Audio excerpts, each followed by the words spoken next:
نبوت وہ عقیدہ ہے جس پر ہمارے ایمان کی عمارت کھڑی ہے، ایمان کی بنیاد ہے، یہ ایک اساس ہے۔ اگر ختم نبوت کے بارے میں ذرا سا بھی کوئی تذبذب کا شکار ہوتا ہے تو اس کا ایمان بھی بھولنے لگ جاتا ہے۔ یہ بنیادی نظریہ ہے، بنیادی عقیدہ ہے، کسی صورت میں کسی حالت میں اس کی پر کوئی بندہ مومن کمپرومائز نہیں کر سکتا۔ یہ 2 مہینے سے یہ ڈرامہ چل رہا ہے، بھائی ادھر سے کرونا آ رہا ہے، ادھر سے آ رہا ہے، پردے کے پیچھے سے جو ظاہر ہوا ہے وہ یہ ہے کہ یہ ساری فلم اس لیے چلائی گئی تھی کہ اہل ایمان کے ایمانوں کے اوپر ڈاکہ ڈالا جائے اور ہمارے بنیادی عقیدے کو چھیڑا جائے اور اس ملک میں رہنے والے قادیانیوں کو سپورٹ کیا جائے اور دنیا کے اندر اس جو سب سے گندا درخت ہے اس کی آبیاری کی جائے۔ اس وجہ سے یہ 2 مہینے سے یہ کہانی چل رہی تھی کہ ایسے بھی بیماری لگ جاتی ہے، ایسے بھی لگ جاتی ہے۔ سب سے زیادہ شریف لوگ کی ہوتے ہیں جو مسجد میں آتے ہیں، شراب کے اڈے پہ بیٹھنے والے شریف نہیں ہوتے، سرعام جوا کھیلنے والے شریف نہیں ہوتے، راتوں کو اٹھ کے لوگوں کے گھر میں ڈاکے ڈالنے والے شریف نہیں ہوتے۔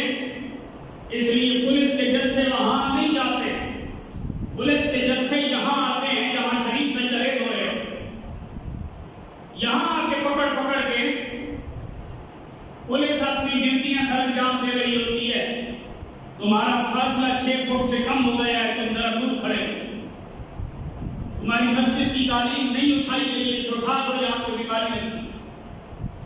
تمہیں یہ مسئلہ ہے، یہ یہاں اس لیے آتے ہیں کہ یہاں شریف لوگ ہوتے ہیں اور جس جگہ پہ زمانے کے بدماش کھڑے ہوں وہاں پہ یہ پولیس نہیں جاتی۔ آج تک کس طرح ڈپٹی فل ڈپٹی ہمارے محکموں نے نہ شراب کے بارے میں دی، نہ جوئے کے بارے میں دی، نہ ڈاکے کے بارے میں دی، نہ لوگوں کی آبروئیں لٹتی رہی ان کے بارے میں دی، نہ لوگوں کے جو معصوم بچے قتل ہوتے رہے ان کے بارے میں بھی۔ جتنی ڈیوٹی آج ہمارے یہ نوجوان اس مسجد کے بارے میں دے رہے ہیں، نمازی کتنے آ رہے ہیں، قالینیں پڑھی ہیں یا اٹھا لی ہیں، صفوں کی اوپر نماز پڑھی جا رہی ہے یا نیچے پڑھی جا رہی ہے، نماز پڑھنے والے جڑ کے کھڑے ہیں یا فاصلے سے کھڑے ہیں، ایک ایک حرکت نوٹ کی جا رہی ہے۔ اور ہمارے اس ملک میں کہ جس کی بنیاد لا الہ الا اللہ محمد رسول اللہ ہے، اس ملک کی مساجد کے اندر، اس ملک کے ٹیکس کی پر پلنے والی پولیس مسجد میں جا کے فائرنگ کرتی ہے نمازیوں کی پر، ویڈیو اکثر لوگ دیکھ چکے ہیں۔ یہ تماشا کس لیے ہے کہ کرونا کے پردے کے پیچھے قادیانی بیٹھے ہیں، یہ ڈرامے بازیاں اس لیے ہیں کہ اس پردے کے پیچھے یہودی کی لابی بیٹھی ہے۔ یہ سارے تماشے اس لیے لگائے جا رہے ہیں کہ اللہ کے گھر میں مسلمان اکٹھے نہ ہوں، اگر اکٹھے ہو گئے تو کسی وقت بھی ایمان کی چنگاری بھڑک اٹھتی ہے، کسی وقت بھی ایمان غیرت ایمانی جوش کھا سکتی ہے۔ اس لیے ہم جو ڈرامے کریں ہم وہ کرتے رہیں، کسی کو کان خبر نہ ہو۔ اگر خبر ہو بھی جائے تو مسجدوں میں 5 نمازی ہوں، 6 نمازی ہوں، اور وہ بھی وہ کہ جو غریب محلے کے غریب ترین لوگ ہوں۔ کیوں کہ اہل دولت کو، اہل ثروت کو تو مسجد کے راستے خبر نہیں ہے۔ تو اس وجہ سے جس طرح آج کل صورتحال بن چکی ہے، جس کے پاس جتنی متاع ہے سب سے قیمتی متاع ایمان ہے، اور ایمان کی بنیاد حضور کی ختم نبوت ہے۔ اس ایمان کی اساس آقا کریم صلی اللہ علیہ وآلہ وسلم کی ختم نبوت ہے، اور یہ وہ عقیدہ ہے کہ حضرت عیسیٰ علیہ السلام نبیوں میں حضور سے پہلے جو باقی نبیوں میں آخر پہ آئے، حضور سے پہلے کر قرب قیامت میں آئیں گے. اے نبی کتاب ان پہ نازل ہوئی ہے, ان کی امت ہے, نبوت ان کو ملی ہے, رسالت ان کو ملی ہے, لیکن جس وقت قرب قیامت میں یہ آئیں گے یہ بھی اپنی نبوت کا اظہار نہیں کریں گے, حضور کی شریعت کی پرامت ہے. یہ حضور کی ختم نبوت کی اس پرچار اور حقانیت کو واضح کرنے کے لیے کہ ایسا نبی جس سے کتاب نازل ہو چکی, جسے امت مل چکی, جسے رسالت مل چکی, اللہ کریم نے اس کو اپنے مشیت کے مطابق, اللہ کریم نے اپنی حکمت کے مطابق اور حضور کی ختم نبوت اور عظمت کے اظہار کرنے کے لیے رب کریم نے آسمان پہ زندہ اٹھایا. قرب قیامت کے حضرت عیسیٰ آئیں گے, حضور کی شریعت پر عمل کرا, آقا کریم صلی اللہ علیہ وسلم کے اس دین کا پرچار کریں گے. اور یہ ختم نبوت وہ عقیدہ ہے جس کی پر صرف انسان نہیں, کائنات کی ہر شے گواہی دے رہی ہے کہ آپ آخری نبی, آپ خاتم النبی کیے. امام جلالی سیوطی رحمۃ اللہ تعالی علیہ خصائص کبریٰ میں انتہائی خوبصورت واقعہ لکھتے ہیں. آپ فرماتے ہیں ایک یہودی آدمی,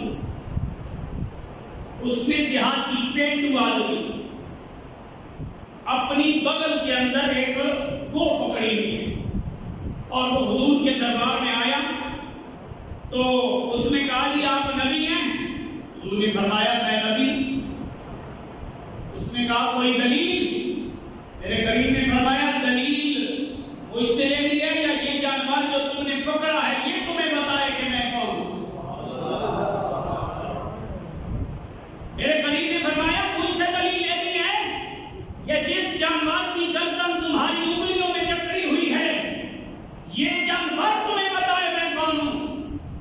یہودی کہنے لگا اگر یہ بتائے تو پھر تو کیا ہی بات ہے. میرے آقا کریم صلی اللہ علیہ وآلہ وسلم نے اس دو کو اشارہ کیا.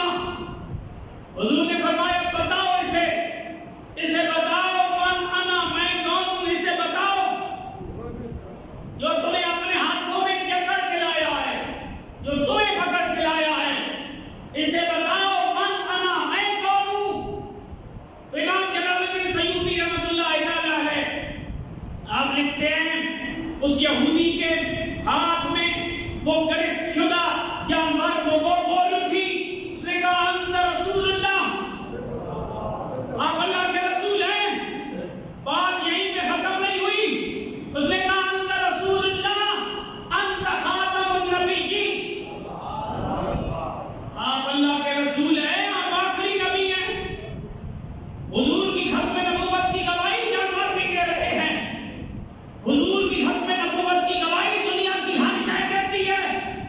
زمانے کا سب سے بلیغ بندہ وہ ہے جو ختم نبوت کی پر بات کرتا ہے اور اس عقیدے کو بدلنے کی کوشش کرتا ہے, قادیانیت کی سپورٹ کرتا ہے, یہودیت کے ایجنڈے پہ کام کرتا ہے اور نبی کریم صلی اللہ علیہ وآلہ وسلم کے اس عظیم منصب کی پر اپنی چالیں چلتا ہے. وقت کا حکمران توجہ سے سنیں کہ تمہارے بدن میں کیڑے پھٹ جائیں گے اگر ختم نبوت کے عقیدے کو چھیڑ دیا. تمہاری لاش درندے نوچیں گے اگر ختم نبوت عقیدے کو تم نے چھیڑا. قادیانیوں کی سپورٹ کرنے والا, قادیانیوں کو چھتری مہیا کرنے والا اور قادیانیوں کے یہ سارے ڈرامے بازی کرنے والا جو بندہ جس منصب پہ بیٹھا ہے اپنی بات وہ اس بات پہ دھیان دے کہ اگر آج اللہ اور اس کے رسول کے ساتھ غداری ہو گئی قیامت تک بخشش نہیں ہوگی. قیامت کے بعد جہنم کے سب سے نچلے گڑے کے اندر ڈال دیا جائے گا. اگر کوئی بندہ یہ چاہتا ہے میری دنیا سبرے میری آخرت سبرے, اس کا صرف ایک ہی پہلو ہے اللہ رسول کے وفادار بن جاؤ. آج تک لوگ ڈر ڈر کے کرتے ہیں یہ بھی کر تو نہیں کرونا آ رہا ہے, یہ بھی کر تو نہیں کرونا آ رہا ہے. ہر کسی کا دماغ کام نہیں کرتا. ہر طرف سے کام آ کے مسجد کی اوپر ٹوٹ جاتی ہے. مسجد میں صفائی کرو, مسجد میں سینیٹائزر لاؤ, مسجد میں سپرے کرو, مسجد میں فاصلہ رکھو, مسجد میں یہ کرو, مسجد میں وہ کرو. ان کا یہ ساری مثالیں تمہارے سامنے ہیں. بینکوں میں کتنا فاصلہ ہے, دواخانوں میں کتنا فاصلہ ہے، بازاروں میں کتنا فاصلہ ہے، مچھلی منڈیوں میں کتنا فاصلہ ہے، اور سبزی منڈیوں میں کتنا فاصلہ ہے، وہاں کتنے سینیٹائزر لگے ہیں، کتنی صفائیاں ہو چکی ہیں۔ جس طرح مسجد کو نشانہ اس لیے بنایا گیا کہ یہ جو اب ڈرامہ سامنے آیا ہے کہ قادیانیوں کو ہم کیوں کر رہے ہیں، وہ کر رہے ہیں، کہ جو بندے قانون کی پر عمل کر رہے ہیں، یہ خود عارضی قانون بنا ہے نا، یہ عارضی قانون بنا ہے، کچھ دن کے لیے احتیاط کے طور پہ مساجد میں فاصلہ رکھے، یہ عارضی قانون ہے، اور یہ کوئی قانون کا حصہ نہیں بن گیا، صرف ایک قاعدہ گیا، اس کے باوجود اس کے پر لوگ عمل کر رہے ہیں۔ میں نے کہا یہ تو تمہارے قانون میں لکھا جا چکا ہے کہ قادیانی کافر ہے، وہ اذان نہیں دے سکتا، وہ مسجد نہیں بنا سکتا، وہ شاعر اسلام استعمال نہیں کر سکتا، وہ اپنے آپ کو مسلمان نہیں کہہ سکتا، یہ تو تمہارے قانون میں لکھا جا چکا ہے۔ تو جب قانون میں لکھا جا چکا ہے تو یہ عمل کرواؤ نا۔ وہ سلام اینٹی مسلم لکھ رہے ہیں، انہیں بتاؤ مسلم کا حرف ہٹاؤ، تم مسلم ہو ہی نہیں تو پھر تم اینٹی مسلم کیوں لکھتے ہو؟ مسلمان ہو ہی نہیں تم اینٹی مسلم کیوں لکھتے ہو؟ پہلے انہیں کہو کافر لکھو، اور پھر انہیں غیر دو، پھر انہیں اقلیت کے اندر ڈالو، اور پھر ہمیشہ کے لیے بول لگ جائے، پھر پتہ چلے پہلے یہ تو کنفرم کرو۔ یہ ڈرام کی درمیانہ بازی اہل اسلام کے لیے، یاد رکھیں یہ وطن اسلام کے نام پہ بنا ہے، اور وطن کے اوپر کھیلنے والے بھی زندہ ہیں، اسلام کے لیے جانے دینے والی بھی زندہ ہیں۔ نبی کریم صلی اللہ علیہ وآلہ وسلم کے بارے میں اعلیٰ حضرت نے کتنی خوبصورت بات کی، تیرے نام کروں تیرے نام پہ جاں فدا، نہ بس ایک جاں دو جہاں فدا، دو جہاں سے بھی نہیں جی بھرا، کروں کیا کروڑوں جہاں نہیں۔ اس لیے مسلمان ذہن میں رکھو، نماز روزہ حج زکات یہ عبادت ہے، لیکن اس عبادت کا وزن تب بنے گا جب دل میں محمد کریم کی محبت ہوگی۔ اگر حضور نبی کریم صلی اللہ علیہ وآلہ وسلم کی محبت، پیار، عقیدت، مودت، آقا کی تعظیم، ادب، توقیر دل سے نکل گئی، یہ سارے سیدے کا یہ سب کچھ ایکسرسائز بن جائے گی، کچھ بھی نہیں رہے گا۔ اس لیے اگر اپنی عبادات کو کھڑا کرنا چاہتے ہو پھر ہمیشہ کے لیے اپنے آقا سے وفا کرو۔